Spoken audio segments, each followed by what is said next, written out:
Oh, look at that. Sometimes technology, right? What was I just saying? We're all struggling. I was struggling to figure out how to make video occur. So, anyway, whether we believe it or not, there's no doubt that everybody is being affected by what's going on today, especially if you're in the United States. But obviously, the effect of the United States goes outward as well. And some of us, especially in the gender diverse community, some of us are struggling to figure out what we need to do just to make it through this.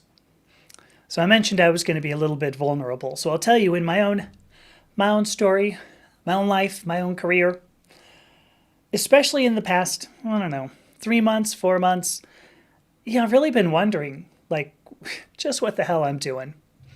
I've been curious, how do I make the most impact with what I do?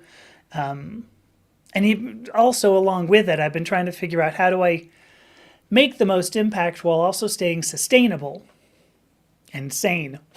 How do I do this without completely destroying myself as a human? Because I won't kid you, I am struggling to keep going.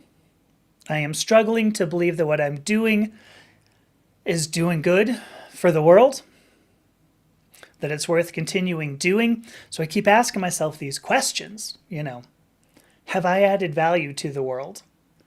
Am I growing as a person? Am I growing as a content creator? Am I improving?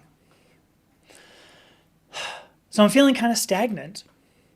I feel like I've been treading water for probably 4 months now, certainly since around the beginning of the summer. Now, for some of this, I know I have childhood reasons that drive some of these questions about whether I'm doing well. Am I growing? Am I improving? I know that some of this comes from my childhood, which helped me, end up turning into, a perfectionist and somebody who has somewhat low self-worth. But as it turns out, I heard this from two other people, and two people whom I respect. I may as well name them. I had a similar conversation with Jasmine Vine. And hopefully, some of you remember Jasmine with the Mickey and Goofy impressions, right? But also from my friend Morgan. And I think both of them are doing exceptional work that I believe in, too. So I figured that if they're also struggling to find meaning in what they're doing, that probably means something from a bigger standpoint. And the more that I've sort of asked around, the more I'm like, several of us seem to be wondering, what should we be doing with our lives? And so that was a lot of what I wanted to talk about. It was several conversations ultimately that I had that kind of drove, some of the thought that I had. I don't know. In the past, week anyway. So let's talk about this, because here's the thing. I've been feeling discomfort. I look around and I go, "Oy, what really are we doing here?" I don't want to have a political message right now. I don't have interest in making a political message right now. But I do say, when we feel discomfort, when you feel discomfort in any situation, that's a message. And one of the things I learned specifically in the hypnosis course that I took, every emotion we feel acts as a messenger. And so this fear, this discomfort, what we're looking around, and if we go, "Ugh, what the hell?" it indicates we're supposed to take note of what's happening. And I believe that discomfort with the status quo means we're supposed to be part of the solution. If you're not feeling discomfort, okay, maybe you're not supposed to be part of the solution. But one observation I've made, especially in the past month, is that change can't come solely from changing our politicians. Even if we got rid of every single politician in the whole world, I'm not even talking about in the United States, if we got rid of every single politician in the whole world, our problems still won't be solved. Because we've seen, in the past month specifically, we've seen that removing people who have messages that we don't like makes everybody dig their heels in deeper. Ultimately, it fosters this us versus them attitude that drives a bigger wedge between groups, or among groups, maybe I should say. But the main point that I want to make in bringing that up is that the world isn't made for politicians. The world's made for the rest of us. And any change that's going to be made has to be a grassroots effort. It is not one major action that solves any problems. It's a series of smaller actions that ultimately build up to make bigger change. And it's our personal behavior, ultimately, that changes the world. Not politicians. We can write all the laws we want, but we'll also break some of those laws on our own if we don't change our own personal behavior. It's our personal behavior. So let me say hello to Ava, by the way, who just joined. Hi, Ava. Hopefully I'm saying that right. Bo asks a good question. Am I talking about the hillbillies drinking their beers or driving their trucks while blowing black smoke at us when they drive by? Yeah, here's a quick confession. I drive a Prius.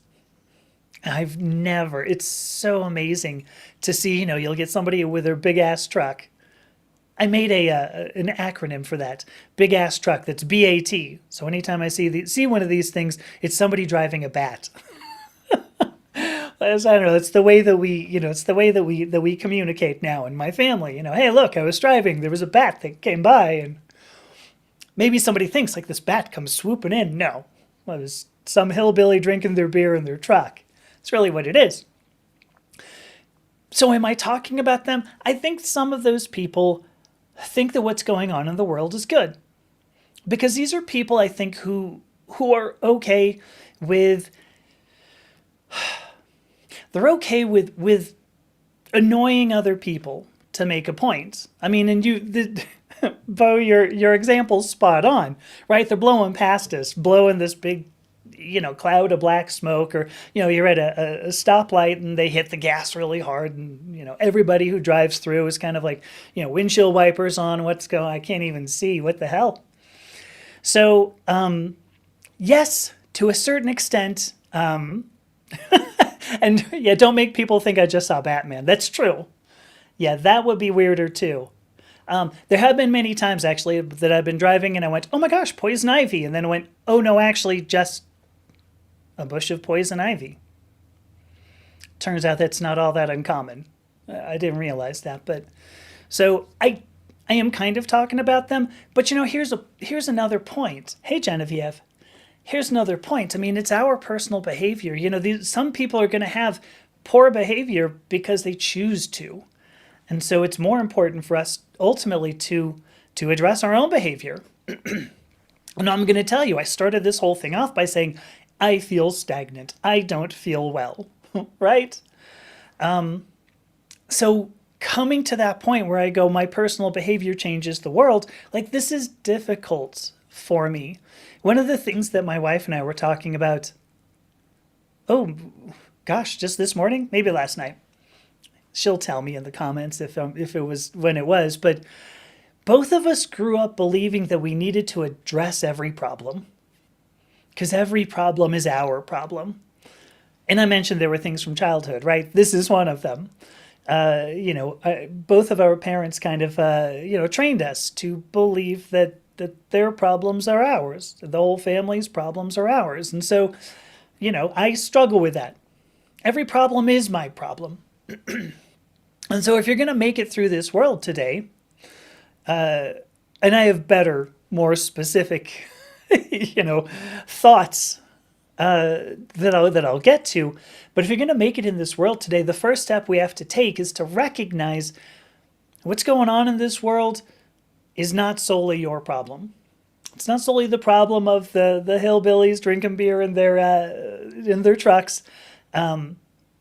It's not solely your problem. It's not solely their problem. It's not solely the problem of politicians. It's not the problem. It's not a problem that any one person's going to solve. Let me just clear my throat. Hang on one sec. It's kind of getting ridiculous.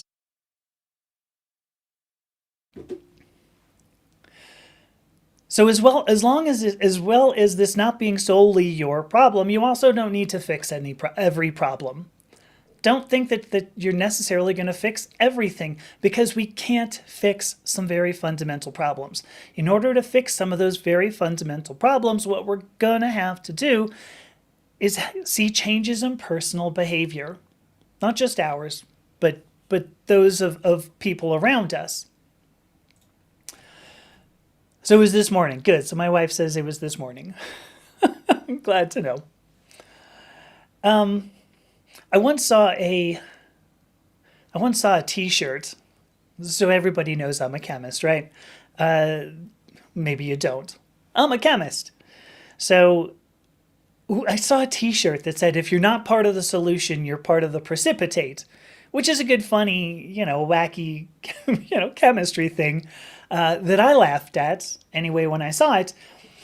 But now I want to talk about actually what it means to be part of the solution, because this is really what we have to do. If we're feeling discomfort looking around today, and I wouldn't be surprised if you were, then we need to be part of the solution. But there are two aspects, two parts to helping address what's going on today.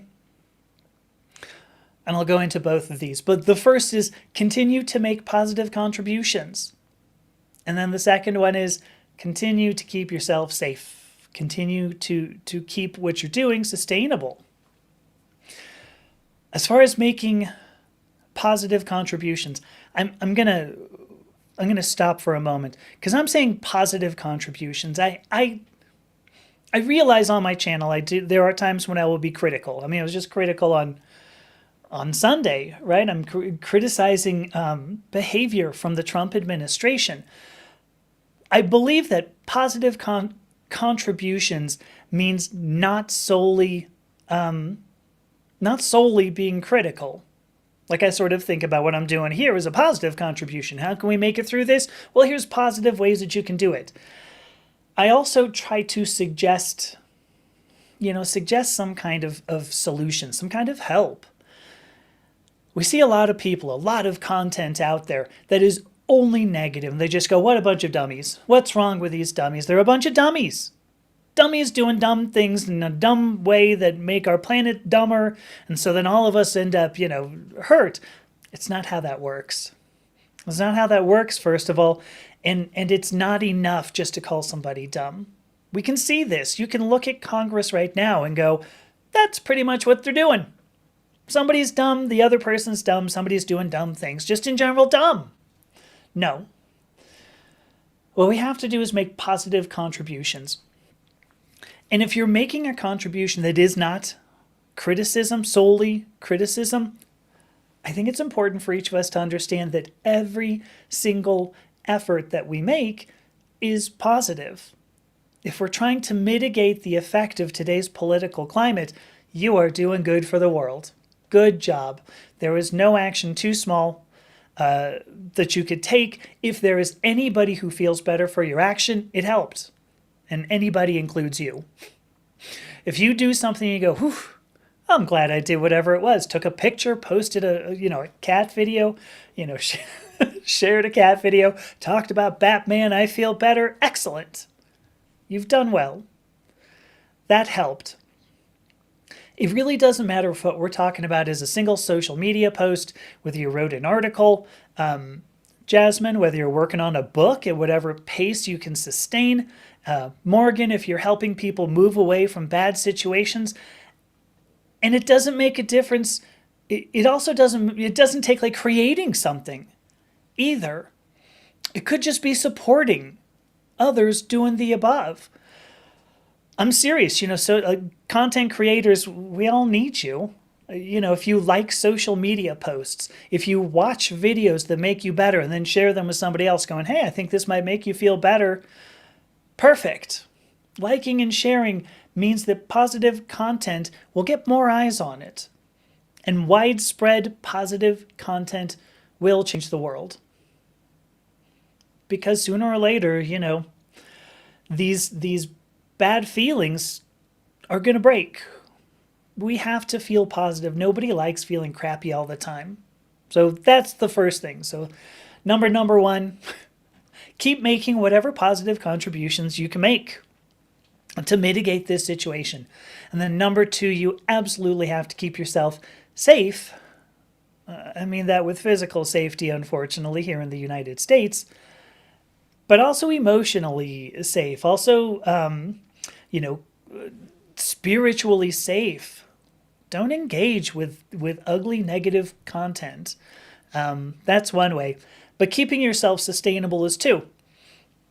And I'm going to tell you, because I struggle with this so hard, but it was something I was writing in my journal. I'm pointing to a table that you can't see, which is weird because my journal's right there. Why am I doing that?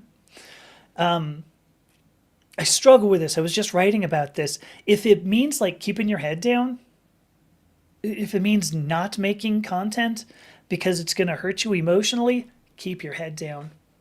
Oh my gosh, do it. There is nobody who's going to fault you, specifically in the gender diverse community. There is nobody who's going to fault you for staying quiet. Each of us has to maintain our safety. The other aspect of that is keep yourself from burning out. Again, I really struggle with this, so remember, it's the positive contributions, long-term, high volume of positive contributions, not necessarily from you, but from all of us. It's long-term positive contributions that are going to make the difference here. If you got to slow down, slow down. If you have to let go of some commitments, let them go. Just don't burn out, because that means that you'll lose hope. You burn out, you'll lose hope. And Bo makes an excellent point that I'm going to pop up here. Don't engage with energy vampires. There are some people who just want to pull you down. They just want to make you less happy. Why? I don't know. I mean, I've read about energy vampires for a long time, right? So, I mean, one of the thoughts there, of course, is that an energy vampire is actually feeding off of that, which is why they're called energy vampires. Funny that. And maybe that's true. Maybe there are some people who feed on that. I know that there are definitely people out there in social media, whatever, who do feed on that, who feed on, listen, I'm going to be negative because it's part of how I get my jollies. It's kind of sad to me, kind of sad, but so anyway, let me sum up a little bit. If we do both of these, so if we can continue making positive contributions, no matter how small, if we keep ourselves sustainable, if we can keep ourselves safe, we will see the end of this. All of the things that are going on right now, we'll see the end of them. I mean, you don't have to look very far to realize people aren't happy globally. There's a lot of unhappy people. And this kind of imbalance that we see, this kind of imbalance can only last a short time. How long is a short time? Well, okay, I don't know. But if you do both of these, if you keep making your positive contributions, if you keep yourself sustainable, if you keep it safe, when it all ends, we will be there to pick up the pieces. That's a huge thing. So huge. If you've been making positive contributions along the way, no matter what they are, you're already part of this solution. If you've kept yourself safe and sane, you're there to help others when they need it, when this all ends. So those were the things that I was thinking about in about the past week. You cannot fix every problem. But if you're always negative, if you're not caring for yourself, it's just going to make things worse.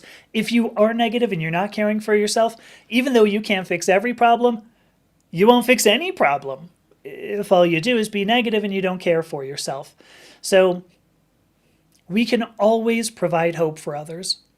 And that's kind of the thing. Maybe we can't fix every problem, but we can provide hope. We can make sure that we can address our problems. We can make sure to address our problems, whatever they may be. And we can make sure that when we're faced what comes next, we have a foundation on which to build again. And unfortunately, I think that's what we're going to have to do. So that was my single Tuesday tidbit. Now that I've reached about 20 minutes, I'll do my FCC mandated station identification. Of course, I am Dr. Amethysta Herrick. It's a Tuesday tidbit day today. I was talking about not losing hope, especially in the face of this political climate. So if you have comments, I'd love to see them in the comment section below. It's kind of funny to have I had a chemistry joke even in there. Like, how did that happen?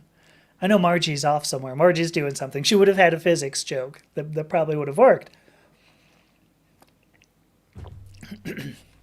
But I think we spend a lot of time. A lot of people want us to lose hope, and we spend a lot of time worrying about losing that hope. Another point about energy vampires. Okay, so this is going to go back like 30 years here. Oh my gosh, literally 30 years. So I used to maintain the frequently asked question list, like you do, for the Alt Vampires Usenet news group. Is that what those? Yeah, I guess that's what they were called. Alt.vampires. I used to manage the frequently asked questions list. And so, these questions would come up. So I would do some research because I'm like, sure, what the heck? And it was fun. My hair's all long and black. I'm wearing a lot of eyeliner, black nail polish and things. People crossing the street when they see me, which was pretty, I like that.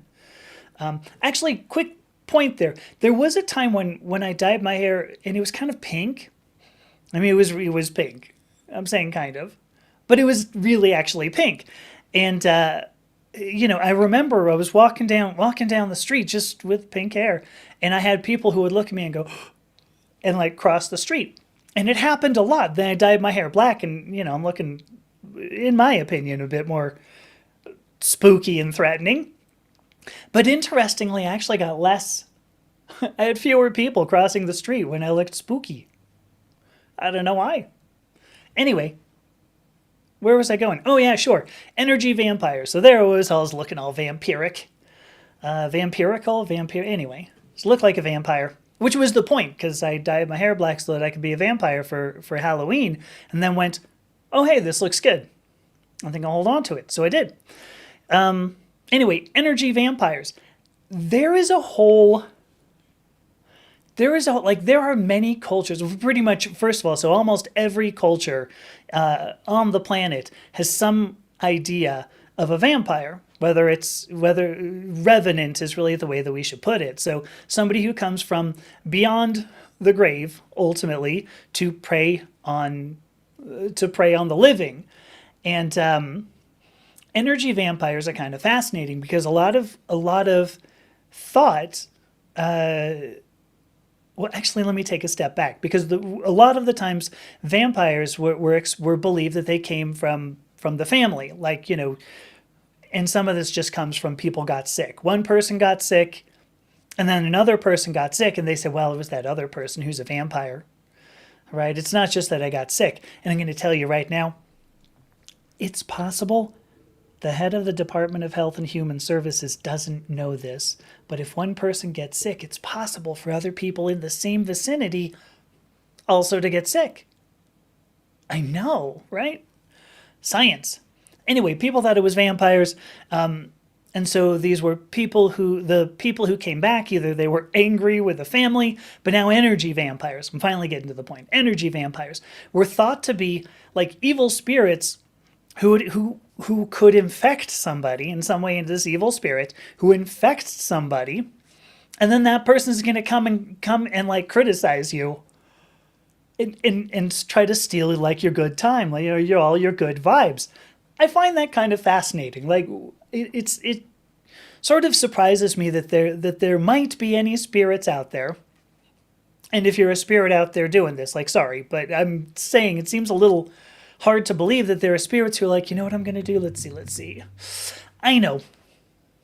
I am going to go infect somebody's mother and then start like ragging on their shoes. Are you really going to wear those shoes? You're going to wear those shoes to school? You wouldn't wear those shoes to work, would you? Do you think those shorts are maybe just a little too short?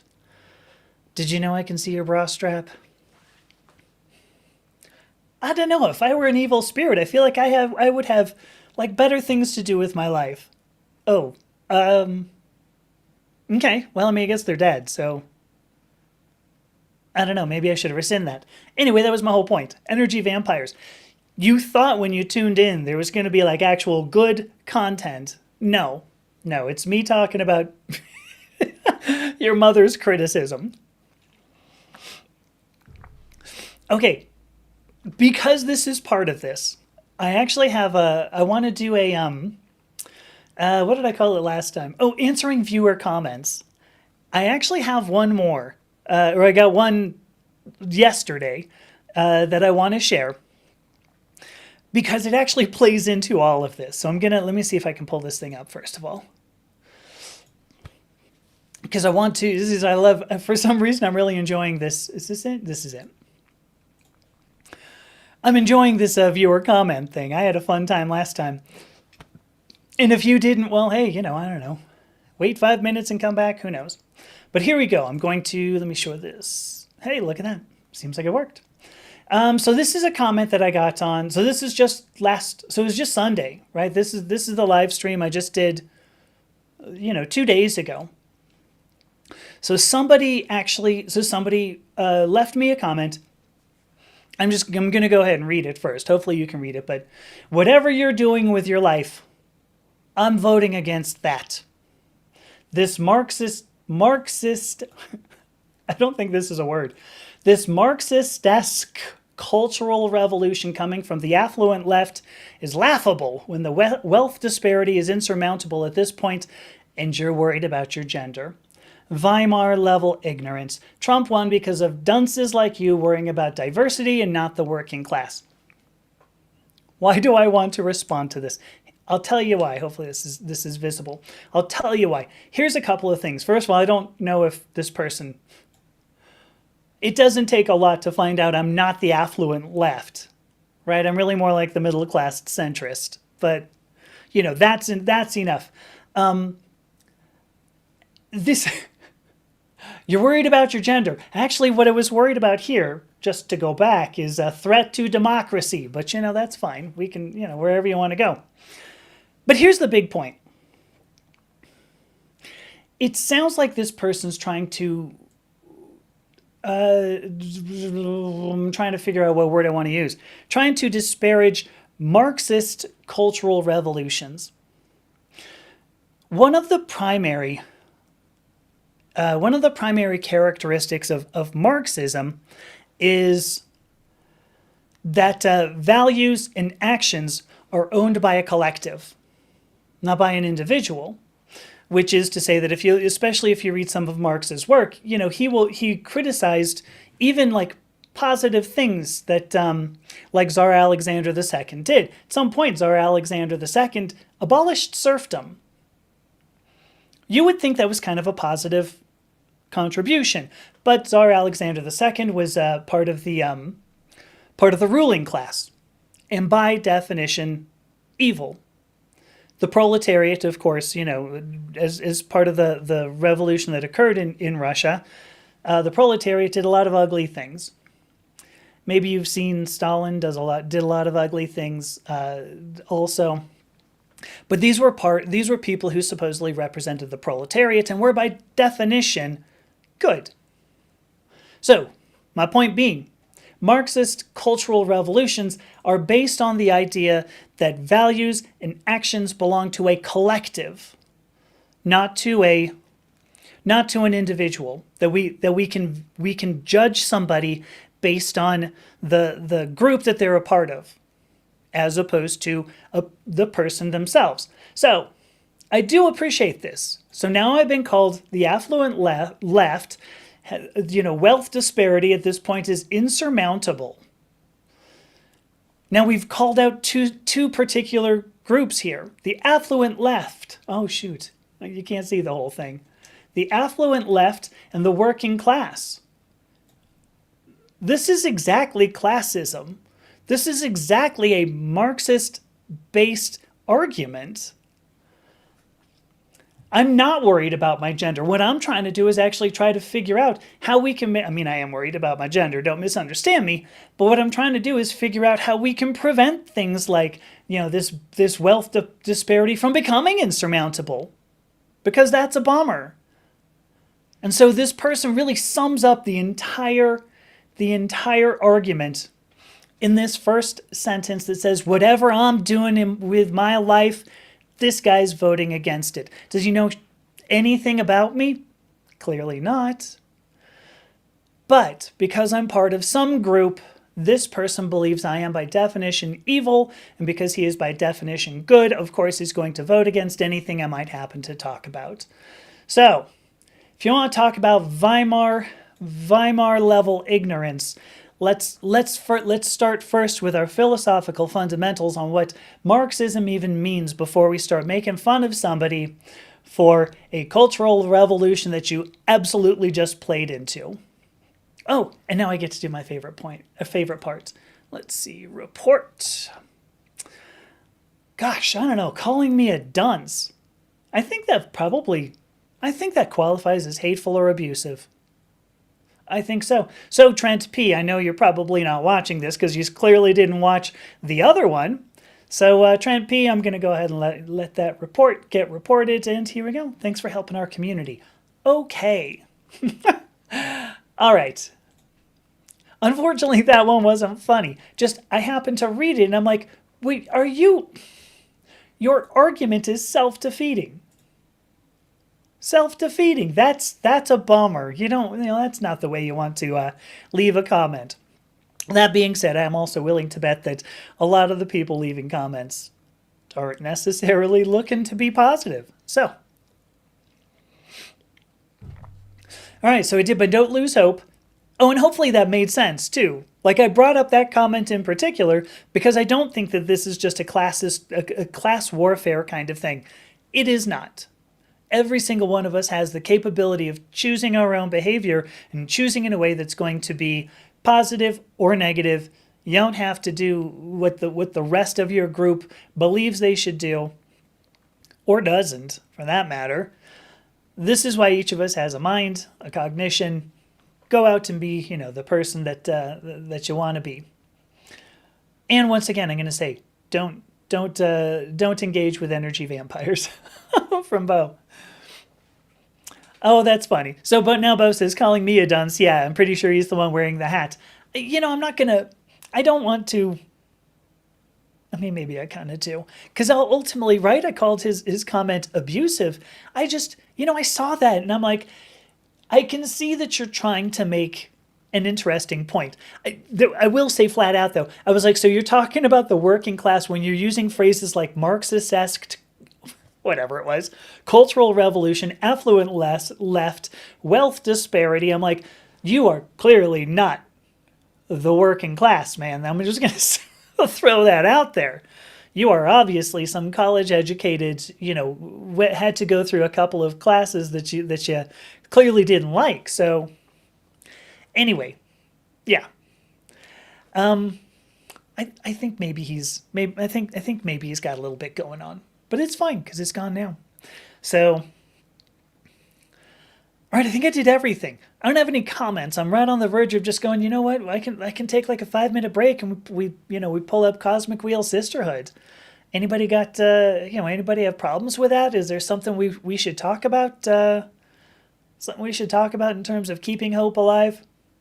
And if you want to keep hope alive, of course, always make sure that you listen to the, what is that, Crystal Method song? Keep Hope Alive? You know what? Who knows? But if you have a comment, drop it right there. I'm going to give you on the order of a minute or two, and then I think I'm going to just take a break, and then we'll pull up the Cosmic Wheel Sisterhood.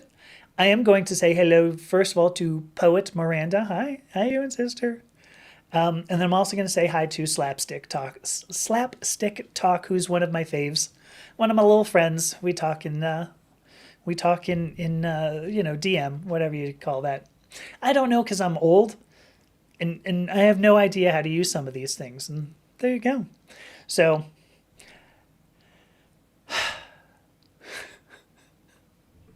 Miranda, you missed a great. Miranda, you missed a I just did a conversation about, or I just did a little bit of content on Marxism. Isn't that fun? Marxism and the whole classist warfare thing. I know how to have a good time. That's for dang sure. That's for dang sure. So, all right. I think I'm not kidding. I will go ahead and take a 5-minute break. And in the meantime, I'm going to load up Cosmic Wheel Sisterhood, and we'll just knock out some of that. Hopefully, that's a good time. Because, when you play Cosmic Wheel Sisterhood anyway, we get the opportunity, first of all, to hear my crummy voices, and that's at the very least funny. But then also, I'm curious where this thing goes, right? We had one person who said she didn't want to be a woman, she wants to be, and then we saw nothing else about it. So let's figure this out. Gonna take a break. Be back in 5. And then we'll do it. All right. See you in a bit.